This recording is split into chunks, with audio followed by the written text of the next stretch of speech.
Hello friends, एक बार फिर से आप सभी लोगों का अपने YouTube चैनल खूनी साया पर स्वागत करता हूं।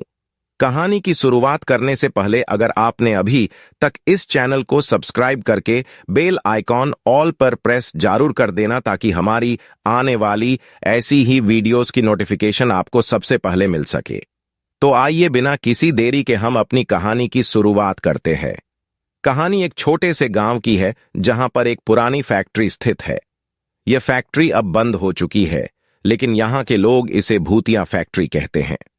कई साल पहले इस फैक्ट्री में एक भयानक हादसा हुआ था, जिसके बाद से इसे बंद कर दिया गया था।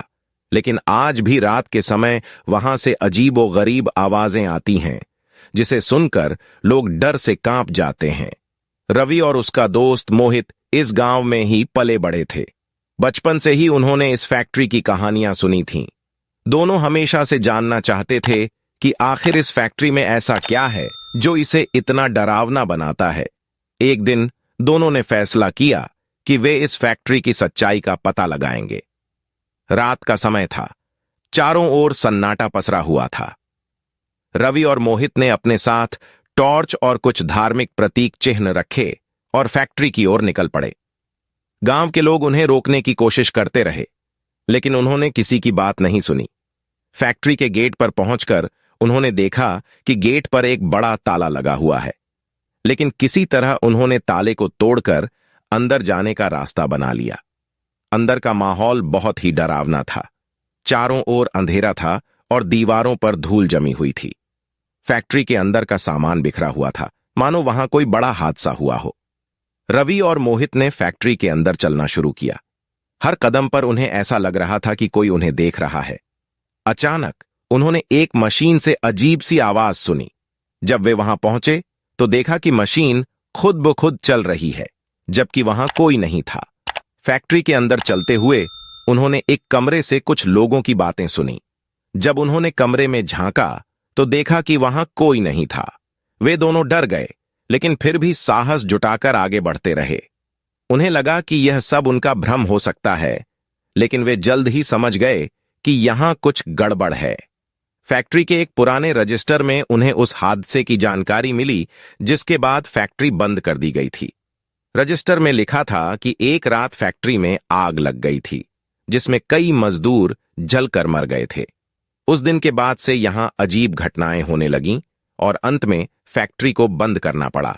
हेलो फ्रेंड्स, अगर अभी ने इस वीडियो को लाइक नहीं किया है तो इस वीडियो को लाइक जरूर कर देना, क्योंकि इससे हमें मोटिवेशन मिलता है। और मोहित को समझ में आया कि उन मजदूरों की आत्माएं अब भी यहां भटक रही हैं।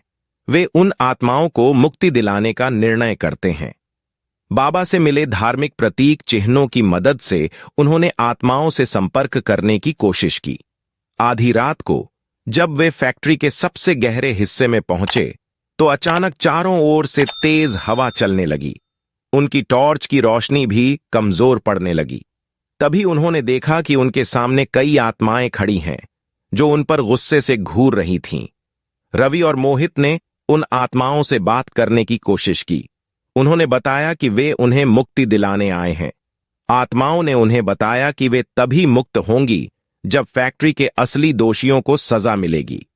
रवि और मोहित ने गांव लौटकर उस हादसे के असली दोषियों का पता लगाने का फैसला किया। कई पुराने दस्तावेजों और गांव के बुजुर्गों से बात करने के बाद उन्हें पता चला कि उस हादसे के पीछे फैक्ट्री का मालिक और उसके कुछ साथी थे, जिन्होंने पैसों के लिए आग लगाई थी। रवि और मोहित ने पुलिस के साथ मिलकर उन दोषियों को सजा दिलाई। जैसे ही दोषियों को सजा मिली, फैक्ट्री की आत्माएं शांत हो गईं और उन्होंने रवि और मोहित का धन्यवाद किया। फैक्ट्री अब एक शांत स्थान बन चुकी थी। रवि और मोहित ने गांव के लोगों को पूरी कहानी सुनाई और बताया कि अब वे फैक्ट्री से डरने की जरूरत नहीं है। इस घटना ने उन्हें सिखाया कि न्याय और सच्चाई की राह पर चलते हुए किसी भी डर का सामना किया जा सकता है। रवि और मोहित ने साबित कर दिया कि किसी भी समस्या का समाधान हो सकता है, बस जरूरत है तो साहस और सच्चाई की राह पर चलने की।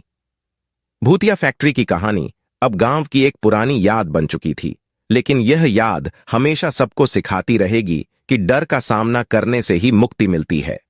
टू हेलो फ्रेंड्स, अगर आपने अभी टीके इस वीडियो को लाइक नहीं किया है तो वीडियो को लाइक करें और चैनल को सब्सक्राइब करके बेल आइकॉन ऑल पर प्रेस जरूर कर देना ताकि हमारी आने वाली ऐसी ही वीडियोस की नोटिफिकेशन आपको सबसे पहले मिल सके।